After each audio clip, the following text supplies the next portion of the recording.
With such big content creators like Dr. Lupo and Tim the Tatman switching platforms, it kind of begs the question, should I make the change too?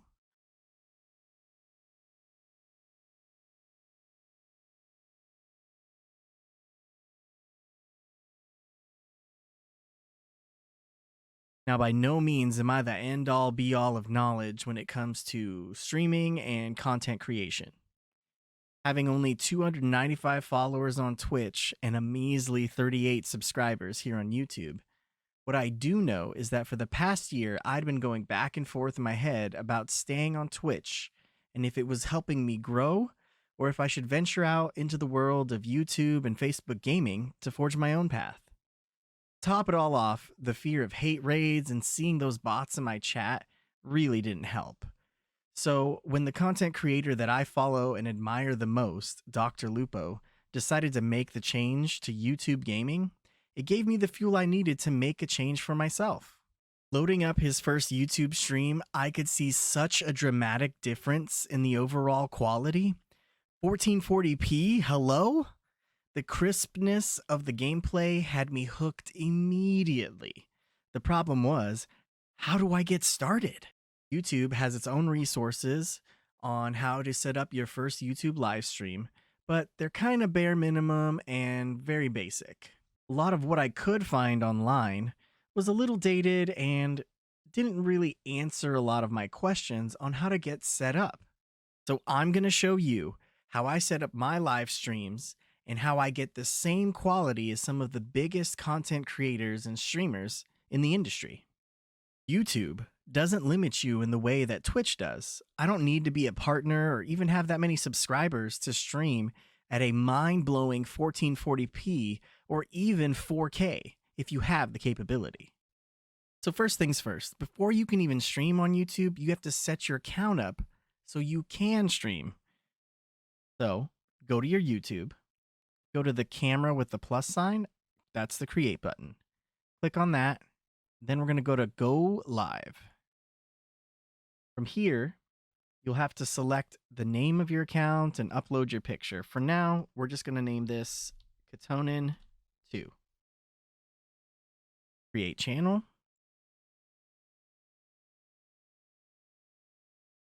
Once you're on your channel, you're going to go right back up to the create button, click go live. And as you'll see, it says live streaming isn't available right now. We're going to click the enable button, gain access to use this feature. To access live streaming on desktop, first verify your phone number. You have to go in, verify your phone number. Won't show you guys that. Now, once you have verified your phone number, go back to the create button, click go live. And then you'll get this window. Welcome to the new YouTube live control room. When do you want to go live? And you'll give you the choices between going live right now and making a later date. So you can schedule your streams on YouTube. Right now, we'll click later. Now, the way I stream using OBS Studio. So I'd be using a streaming software. They also give you the option of streaming directly to YouTube with your webcam through the browser, but I would suggest using OBS or Streamlabs OBS to do your streaming. And there we go. Now you are in the YouTube Studio dashboard. Now, don't go thinking you can just start your stream right then and there. Usually YouTube gives you about 24 hours before you can even go live on their platform. As you can see here, when I clicked the stream button, it gave me this prompt, ready in 24 hours. So you will definitely have to wait before you can do your first stream, unless you've done this previously. Once you've waited the 24 hours, you'll be able to access the YouTube Studio dashboard, which is basically the same as the Twitch creator dashboard, but with some obvious differences. This is where some of the more overwhelming things can pop up for people who are used to the Twitch dashboard. On the left side, you'll see three icons: Stream, Webcam, and Manage. We're going to focus on the stream and manage portions as I use OBS Studio for streaming. First, we will start with the easy stuff to set up and then move to the things that I struggled with when making my switch. The stream section is the default when you enter the dashboard. This is where you will enter your title, description, and category, pretty much everything that's shown below your stream. Click on the edit button to enter all the information. For the purpose of this video, I will title this YouTube Streaming Tutorial.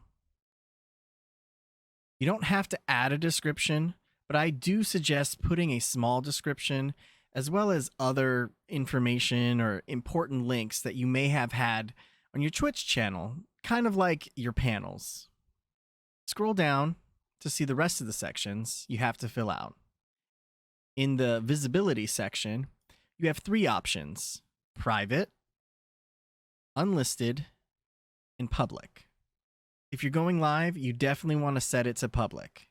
But if perhaps you're running a test stream to make sure your settings are working after the whole setup, you can set it to private, which I highly suggest when you're trying to find the right setup for your system and you're hashing things out.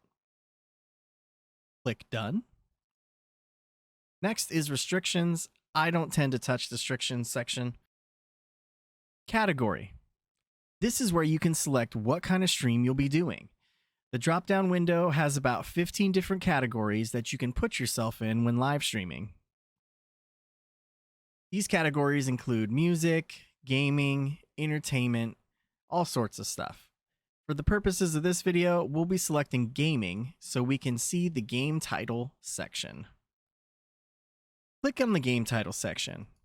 We're going to start typing call for Call of Duty Warzone.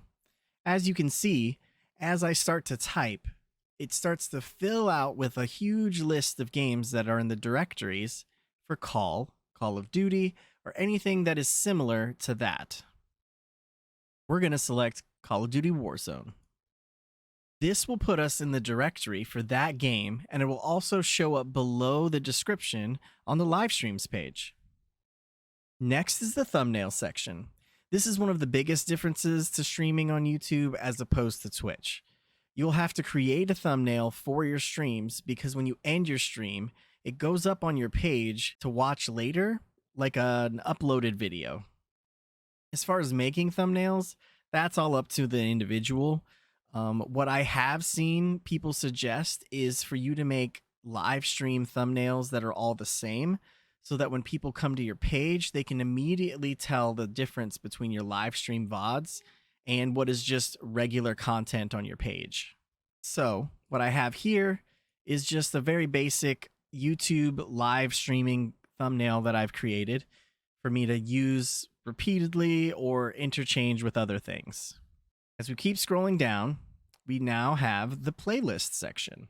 Click on the select drop-down window and you'll get a list of the playlists that you already have on your channel. This is where you can select which playlist your videos will be placed in.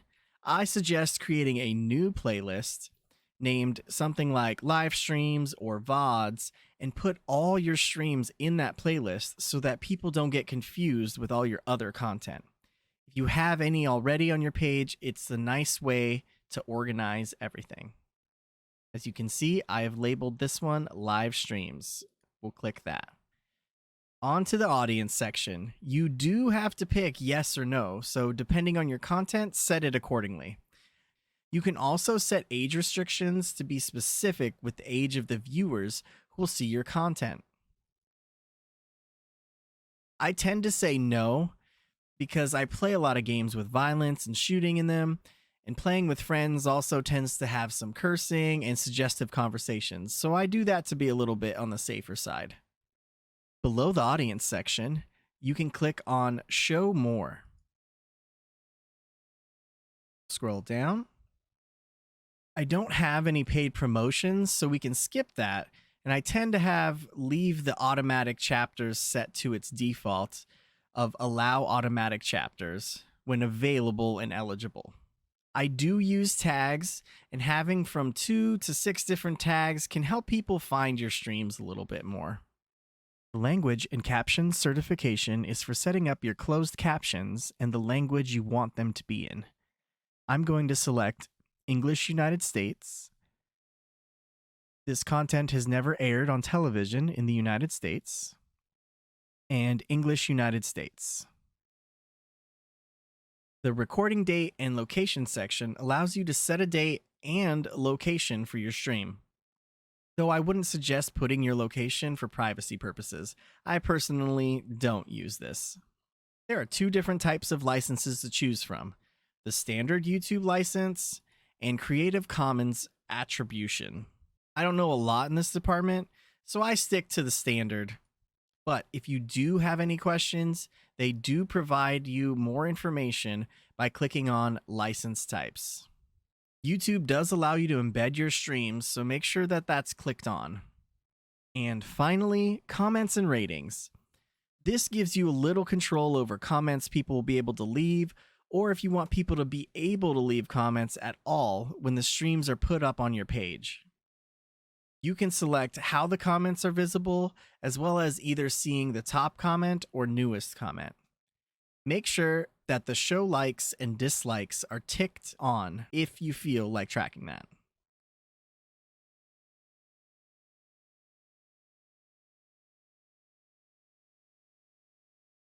Click save, and that should be all good to go. Now we can get to the good stuff, setting up your stream key and all those beautiful OBS settings. Now we can go to the stream settings section and get ourselves ready with a stream key. In the drop-down window, there's default stream key, gaming, and any kind of custom one that you've made. Now, the default stream key is basically one where it will pull whatever your OBS settings are, and that's what will be used to stream. There's a gaming one where it's set to 1080p. And my personal favorite one is I use a custom one for 1440p. And to make a custom one, you just need to click on the Create New Stream key. It'll open up a window where you can title it. This will just title test. Streaming protocol, I would leave it at RTMP. That's the default. And as far as streaming resolution, you can set it to be automatic. But what I've done is turn on manual. And here's where you can kind of see the bit rates that you can use for each of those qualities. So for me personally, I wanted to hit a quality where I can use more bit rate, which is what the megabytes per second listed here are. So if you want to set up one for 1440p, you can select that, and it tells you what the max and minimum bitrate resolution is for those. Turn on 60 FPS option and click create. Now we have our own custom setup for a stream key. Now all we have to do is copy the stream key and place it in OBS for us to be able to stream to our YouTube creator dashboard. Below, you can see stream latency, and they have 3 different options: normal latency, low latency, and ultra low latency. But I will tell you, you can't use it with 1440p or 4K resolutions. Stream latency is the delay between what your camera captures and when it shows to viewers. Normal has higher quality video and is best if you don't want to interact with your audience. Low, if you want to interact in near real time, and ultra low is if you want high interaction engagement. I tend to set mine to low latency so I get a good quality stream, but I can still interact with whoever comes into my chat. Moving over to additional settings, I enable DVR because that lets people be able to rewind your stream, go back to an earlier part of the stream, and see something that happened without having to wait for the VOD to be posted. I don't use 360 video. Here you can add a delay. I don't suggest it unless, of course, you're competing in some sort of competition, but OBS also lets you set a delay on it as well. Closed captions, if you would like to have them on your stream and set up that way, you just need to click them on. I leave them set to embedded. Then I don't tend to unlist my live replay once the stream ends. Once we have our stream key, we can go into our OBS and go into the settings section to make sure we can put that in so we can stream to YouTube. Click on settings, hit stream, make sure your service is now set to YouTube, server, primary YouTube ingest server, and then here we go. Stream key section. We'll copy, paste. If you're not sure if your stream key is correct there, you can always click show and make sure that it matches the one that is on your YouTube studio. Make sure you click apply. And that's all we need. Now, if you're curious to what settings I have on my OBS studio, I can show you here. Let's click on the output section. I use the NVIDIA NVENC H.264 new encoder. I upscale to 1440. Now, a lot of people don't suggest this upscale, but because I am setting up a stream key to YouTube at 1440, I make sure that my resolution is set to that because the YouTube Studio dashboard will come up with an error if for some reason my display doesn't match what the settings are there. We'll scroll down to rate control. I have it set to CBR. My bit rate is set to 15,000. Now, what I do suggest is you checking what your upload speed on your internet is. And whatever the upload speed is, let's say your upload is 10, you half that, and that's what your bit rate is. So if you have 10 megabytes upload, it means you have 5,000 kilobytes for bit rate. I have a 40 gigabyte upload, so I can use up to 20 kilobytes. What I do, though, is set it to 15, so I have a little more headroom if it were to go over that. Keyframe interval, I have set to 0. Preset, max quality. Profile, high. Uncheck look ahead if you have it checked. Check psycho visual tuning if you don't have it checked. GPU, set to 0. And my max B-frames set to 2. In my audio section, I have my sample rate set to 44.1 kilohertz. This is the default that YouTube requires you to have. In the video section, my base canvas is actually 1080p, and then I upscale to 1440p. I use downscale filter, bicubic, sharpen scaling, 16 samples, and my frame rate is set to 60. Now that we have our settings set up in our YouTube Studio dashboard and our OBS Studio, all we have to do is hit start streaming on OBS, and within a few seconds, it'll send our signal over to YouTube Studio. As you can see, it'll switch us over to analytics where it shows us our concurrent viewers, chat rate, playbacks, average watch time, and below will be a graph of those information. You can also switch between what you want the graph to show. On the top left, you can see a small preview of what your stream is going to look like, as well as making it full screen to check the quality if you'd like.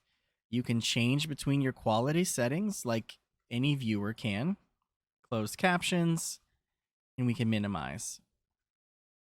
On the top right-hand side, you'll see buttons for creating a highlight, adding a stream marker, and sharing. Now, these buttons won't pop up until you have been streaming live for at least 1 minute. I think it just makes sure that you have enough video content to put these markers up. Now, the create highlight video is basically the same as creating a clip, but what's nice about the YouTube version of it is that it actually gives you access to the entire stream, and then you can actually shorten the clips down to what you would like.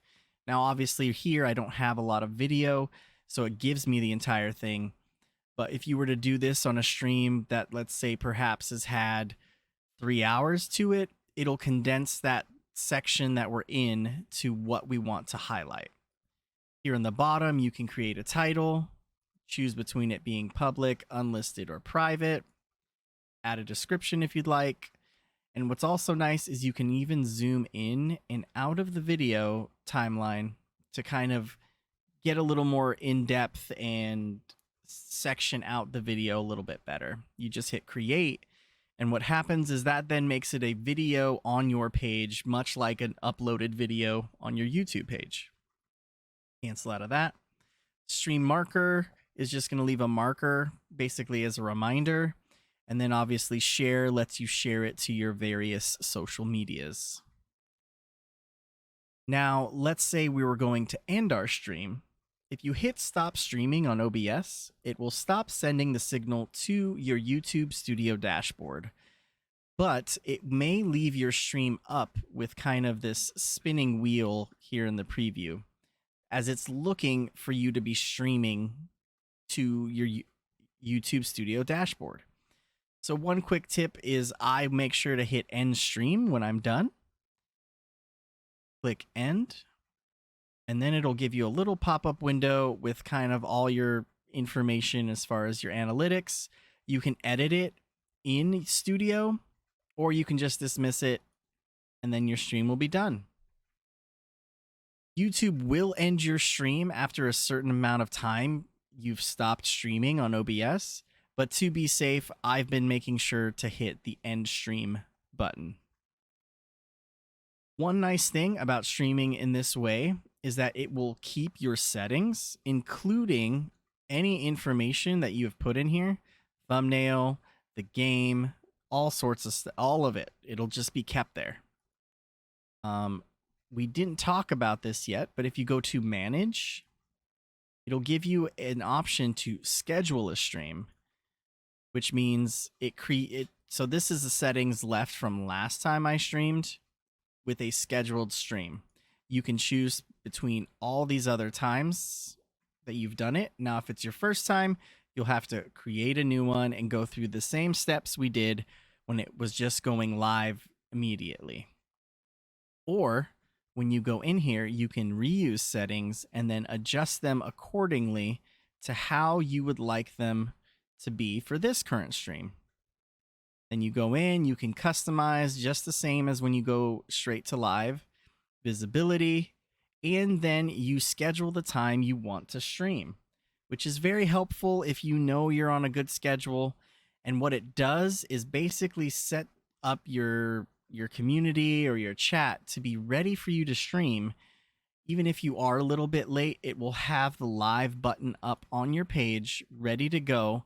And then when you hit start streaming on your OBS, it will send the connection there and you will be live just the same as if we were on the stream section of YouTube. I hope this video was helpful and informative on any questions you might have on your switch from coming over from Twitch to streaming on YouTube. If you have any questions, comments, or concerns, please leave comments down below. If you like the video, make sure you click like, and if you want more videos like this, hit subscribe and be ready for more content to come. Hope you guys have a good rest of the day and enjoy your streaming.